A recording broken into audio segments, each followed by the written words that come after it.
Mifa production jabaran filɛbagaw ani Ondu TV filɛbagaw an ka foli bɛ aw ye. Ni y'aw ka farikolo ɲɛnajɛ kɛnɛ sigilen aw denkɛ n'aw balimakɛ fɛ Cheikh Bukadari Magasuba ni kanubagaw bɛ wele ko Momosu. Bi ani n ka degeden n'o ye Kadija Kone anw de bɛ yan k'aw baro a y'aw bisimila. An ka bi jɛmukan kɔnɔna na an bɛna an da don fɛn minnu na an ka bakuruba fɔlɔ u bɛna bɔ fɛn min Mali ka ŋanaminɛŋanaw olu ka kɛnɛ ni o ye championnat national Ligue 1 Orange sena dolantan sira fɛ. Ale tile 26nan jaabiw bɛ yan k'o da aw tulo kan aw bɛn'o sɔrɔ. N'an bɔr'o kɔnɔ an bɛ taga an balimamuso fan fɛ fɛn min ye hali bi basketball fɛnɛ fan fɛ Ligue 1 Orange ale fɛnɛ tile 9nan o jaabi bɛ Kadija Kone bolo ale fɛnɛ bɛ da don o la k'o di aw ma ni Ala sɔnna ma. N'o tɛmɛna ka bɔ yen an bɛɛ nisɔndiyalen don ka sababuya kɛ an bɛna page belebele dayɛlɛ bi an ka aigliw ye n'an ka aigliw olu tun bɛ ka fɛn min ye farafinna gun o bɛɛ dolantanw ɲɛbila baara Mali tun bɛ Kongokaw fɛ yen aigliw ye sebaya ɲuman sɔrɔ Kongo ka 2-0 dolantan tɛmɛnen kɔfɛ nisɔndiya minnu kɛra ani an ka balontanna fo ka se fédération ɲɛmaaw olu ye kumakan minnu lase a bɛna o sɔrɔ an ka bi jamu kɔnɔ. Ani kunnafoni misɛnnin caman fo ka se an ka U23 ma Europe fɛnɛ kɔnɔna na nin de bɛna kɛ aw tulo garisɛgɛ bi an b'a fɔ aw ma a y'aw bisimila. I n'a fɔ n kun y'a fɔ a ye cogo min na an bɛ segin ka na an balimamuso Kadija somɔgɔw bɛ di? I ka kɛnɛ kosɛbɛ. Baasi foyi tɛ yen. Foli di an filɛbagaw ma. An bɛ foli di an filɛbaga n'a lamɛnbaga bɛɛ lajɛlen ma. Kosɛbɛ. Ko nin y'an sigilen farikolo ɲɛnajɛ kɛnɛ kan. O diyara an ye kosɛbɛ Kadija aw b'a dɔn ale ye anw ka journaliste kura ye fɛn min ye Mifa production ni Ondu TV sanfɛ bi farikolo ɲɛnajɛ nin bɛna kɛ a ka émission fɔlɔ ye an fan fɛ i n'a fɔ n kun y'a fɔ a ɲɛna kuma daminɛ la an bɛ don an ka championnat national la n'o ye sena dolantan ye Ligue 1 Orange ale tile 26nan jaabiw la fɛn min club olympique de Bamako ale cira Sɔrɔsiw fɛ n'o ye Espace 2-1 Yelen olympique ale cira Polisiw fɛ o banna 2-0 fo ka se US Buguni ale fɛnɛ se b'a sɔrɔ Binga FC ka 2-1 fɛn min USC Kita ni AS Real dɛsɛra ɲɔgɔn na 1-1 Stade Malien AF o banna 0-0 fɛn min ye Joliba AC ale ye para jankɛ k'i ma don AS Real la tuguni ale ye sebaya sɔrɔ AS ko ka 2-1 11 créateurs ale ni AS Bakarijan 11 créateurs ye sebaya sɔrɔ olu ka 3-1 fɛn min ye LCBA Black Star ye sebaya sɔrɔ LCBA ka o banna 2-0 i n'a fɔ kuma kɔnɔ n kun y'a fɔ cogo min na n'i nana classement na i b'a ye jɔyɔrɔ fɔlɔ bɛ Real bolo kuru 50 Joliba AC bɛ tugu a la kuru 47 kuru 3 de b'u cɛ jɔyɔrɔ sabanan o bɛ fɛn min ye Isufasi bolo kuru 42 dugumamaw la sa i bɛ LCBA sɔrɔ yen nɔ kuru 21 Yelen olympique ale bɛ na fɛn min ye jɔyɔrɔ 16nan na kuru 12 o de b'a bolo. N'an bɔra o kɔnɔ i n'a fɔ an ka kuma daminɛ la n kun y'a fɔ cogo min na an bɛna an balimamuso fan fɛ n'o ye Kadija Kone Kadija fɛn min ye basketball n'o ye Ligue 1 Orange ale tile 9nan o jaabiw o dolantanw minnu fɛnɛ kan ka kɛ cɛw ni musow fan fɛ o bɛ e bolo kɔrɔ. Komi y'a fɔ cogo min na basketball Ligue 1 Orange ale tago 9nan cɛlakaw fan fɛ Stade Malien ale ni Joliba AC bɛ na bɛn AS Police ale ni Sigiri Kayi bɛ na bɛn AS Mande ale ni Atar Club Kidal bɛ na bɛn Isfas ale ni Real bɛ na bɛn musolakaw fan fɛ Stade Malien ale ni Joliba AC bɛ na bɛn AS Police ale ni CFSM de Kayi bɛ na bɛn AS Commune 6 ale ni Kalaba SC bɛ na bɛn Isfas ale ni AS Real bɛ na bɛn. Kosɛbɛ ninnu ye an b'a fɔ dolantan dumanbaw ye dolantan minnu kɔnɔna na an bɛ a fɔ aw ɲɛna nin jaabi ninnu bɛ sɔrɔ ni Ala ma baasi kɛ an ka dɔgɔkun nata o jɛmukanw na. Hali bi an bɛ to basketball la nin ye an ka denmisɛnnin ye ni ale tɔgɔ ye Adama Sanogo. Adama Sanogo ni wagati na fɛn min ye Chicago Bulls ale de ye ale ta contrat la fɛn min ye États-Unis kaw fɛ yen an bɛɛ bɛ jɛ ka dugawu kɛ ni dolantanna nin ye. Fɛn min a ka nin challenge kura Ala k'o diya a bolo. An bɛna an ka bakuruba sabanan na bi n'o ye an ka aigliw ye.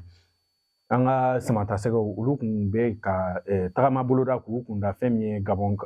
Kongokaw fɛ yen. Mali ale ni Kongo an ye ɲɔgɔn sɔrɔ i bɛ a jateminɛ n'i ye dolantan ninnu yɛrɛ lajɛ. Dolantan kɔnɔna na cɛden 11 fɔlɔ min sera Mali fan fɛ jɔkɔlɔsibaw tun ye Jigi Jara ye. A ka cɛmancɛ kɔfɛmaw la sa i bɛ Kiki Kuyate fo ka se Nojo Fofana ma kɛrɛda fɛ Amari Traoré Jalatiga ale tun bɛ ani Massadio Aidara fɛn min ye cɛmancɛ la i tun bɛ Cheikh Doucouré sɔrɔ yen nɔ Aliou Dieng ani fɛn min ye Doudou Haidara olu ɲɛfɛ i bɛ Kamori Dunbiya sɔrɔ an ka ɲɛfɛmɔgɔw tun ye Ibrahima Kone ani Sekou Koyita dolantan bɛ daminɛ dolantan daminɛlen kɔnɔna na sa fɛn min ye sanga 62nan Mali ale b'a ka cilofɛlɛ don Ibrahima Kone fan fɛ o bɛ kɛ Amari ale ka pasi ɲuman b'a la an bɛ to de la fo sanga 2nan fɛn min Nɛnɛ Dorgelès ale bɛna don ka Mali ka cilo 2nan don sanga 72nan na nisɔndiya min sɔrɔla o kɔfɛ an ka jɛ k'o lajɛ.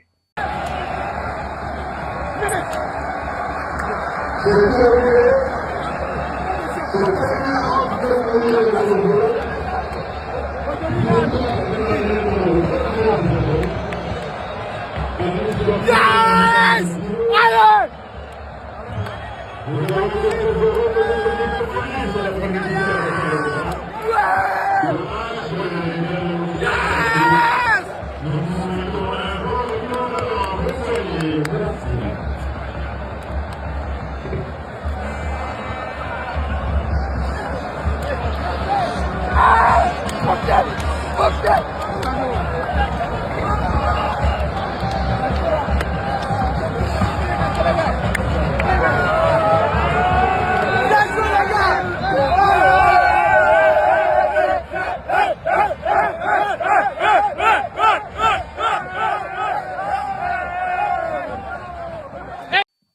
O tɛmɛnen kɔfɛ Mali an qualification kɔfɛ an ye an ka dolantana dɔw an sera olu ma k'u ɲininka u dalakan na dolantana ninnu kɔnɔna na fɛn min ye an ka capitaine Amari Traoré ani a ka dolantanaw caman o interview fɛnɛ na an ye fɛn minnu sɔrɔ o la an ka taga olu fɛnɛ lajɛ. Très fier et très content de ce que mon groupe a fait aujourd'hui. Cette victoire elle est pour le peuple malien, elle est pour tous les ressortissants du Mali qui sont au Congo ici. Et parce qu'on a mérité notre victoire, on a fait un grand match.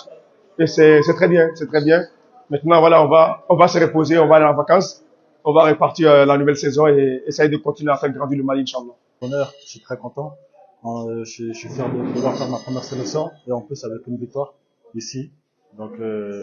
ça va être une date qui va être restée dans ma mémoire. Maintenant, le match est contre Mali. Comment vous l'avez vu? Ouais, c'était un match un peu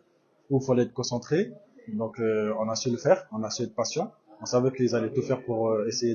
d'avoir un résultat. Mais on a été patient jusqu'au bout et on s'en sort avec une victoire 2-0, on est très content. Alhamdulillah, vu qu'on est qualification sur là, à grave pour le travail. Maintenant, on est concentré même avant ça, avant ça, et à tout match non. Mais l'objectif, quand on va se donner, on va boulot d'ignorant, et qu'on a voulu gérer les bébés fort, et ni à la sonama, antenne beau, supporter du fort, tout va Inch'Allah,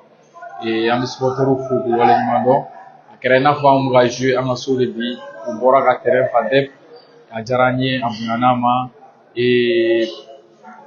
à part fini, une victoire Juma pour la Nisoja, et Nala Sonama,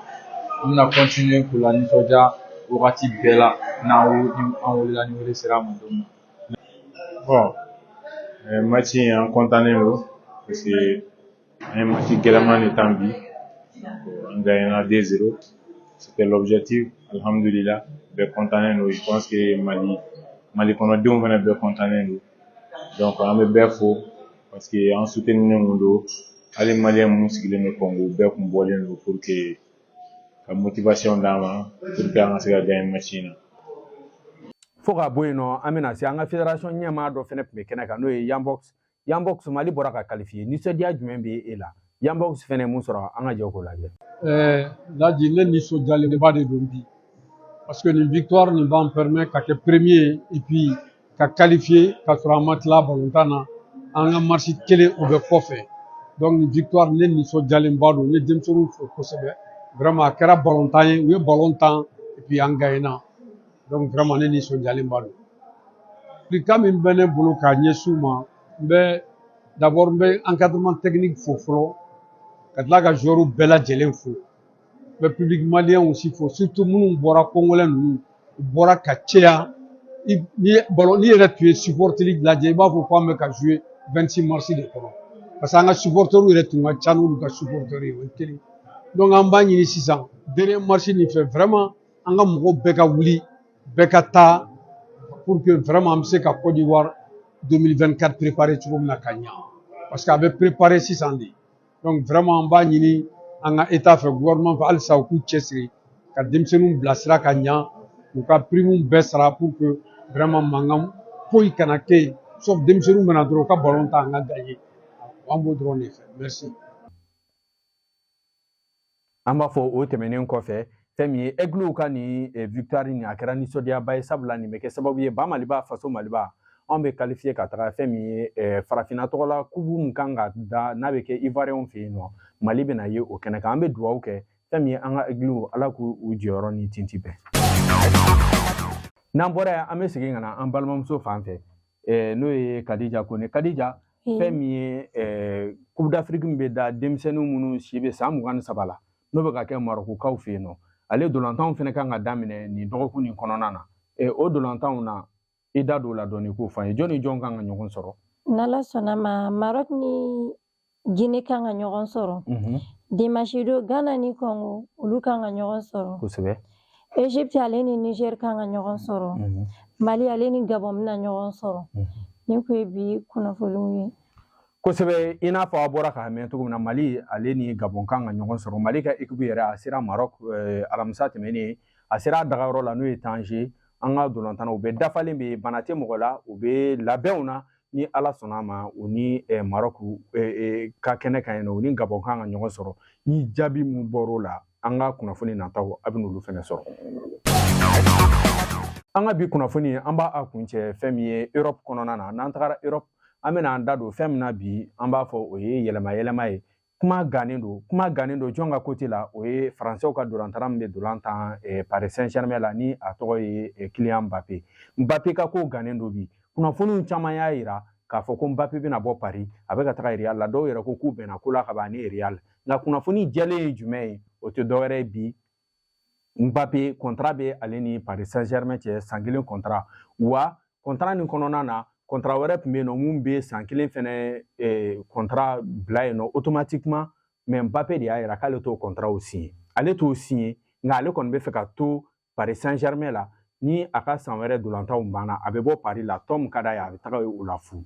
nka n'i y'a jateminɛ Paris de fɛnɛ ko k'ale tɛna na sɔn o ma wa Mbappé jigi dalen don fɛn wɛrɛ kan o tɛ dɔwɛrɛ ye ni Mbappé ye san wɛrɛ ballon tan Paris fɛ a ka contrat kɔnɔ fɛn dɔ b'a kɔnɔ o tɛ dɔwɛrɛ ye a bɛ fɔ o de ma ko fidélité Paris Saint-Germain fɛ o la a kan ka €150 millions sɔrɔ Mbappé bɛ fɛ k'o fɛnɛ sɔrɔ o de y'a to Paris y'a f'a ye a bɛ contrat nin renouveler walima Mbappé olu b'a feere tɔn dɔ ma n'i y'a jateminɛ tɔn 3 olu de ɲɛ bɛ Mbappé la nin wagati in na o tɔn 3 la i bɛ Manchester City fɔ i bɛ Real Madrid fɔ i bɛ Liverpool fɔ bon ninnu bɛɛ la Mbappé yɛrɛ ka dusukun équipe o ye Real Madrid ye n'i nana ni wariko sira ye Paris kelen don ka wari min bila Mbappé kan bi o ye €100 millions ani miliyɔn 50 200 ani miliyɔn 50 €100 millions 200 ani miliyɔn 50 est-ce que Real bɛna na se k'o sara wa o tɛ Real fɛ la koba ye sabula Real yɛrɛ de ka raderi ye ni Mbappé ka contrat banna a kana Real la fu falaki kana contrat signé a n'olu bɛ bɛɛ sarako la ani prime de signature o ye Real fɛla ye o kɔfɛ tuguni fɛn min ye Kylian Mbappé City pɛrɛnnen don ka wari sara fɛn min ye Liverpool pɛrɛnnen don ka wari sara nka Liverpool ale fanga ka dɔgɔ sabula Mbappé bɛ fɛ ka jouer au niveau de la ni dɔ y'a jateminɛ Liverpool ɲina ale ma se ka qualifier Ligue des Champions na ale bɛ taga jouer fɛn min ye Europa League de la bon nin tɔn fila nin na jɔn garisɛgɛ ka bon ni Mbappé ka contrat banna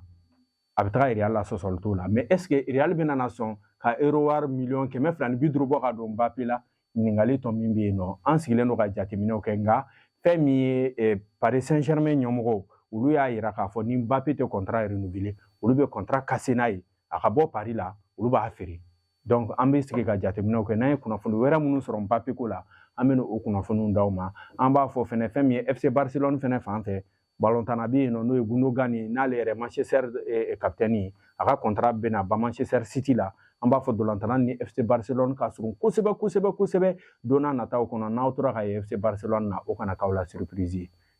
ni ne bɛ kɛ ka an ka bi farikolo ɲɛnajɛ kuncɛ an bɛ foli di aw bɛɛ ma ni Ala ma basi kɛ ne ni n balimamuso an n'aw bɛ ɲɔgɔn sɔrɔ a dɔgɔkun nata kɔnɔ wa kunnafoni fɛn fɛn mana sɔrɔ farikolo ɲɛnajɛ kan an bɛna an da don o la aw k'an bɛn wagati wɛrɛ ni Ala ma basi kɛ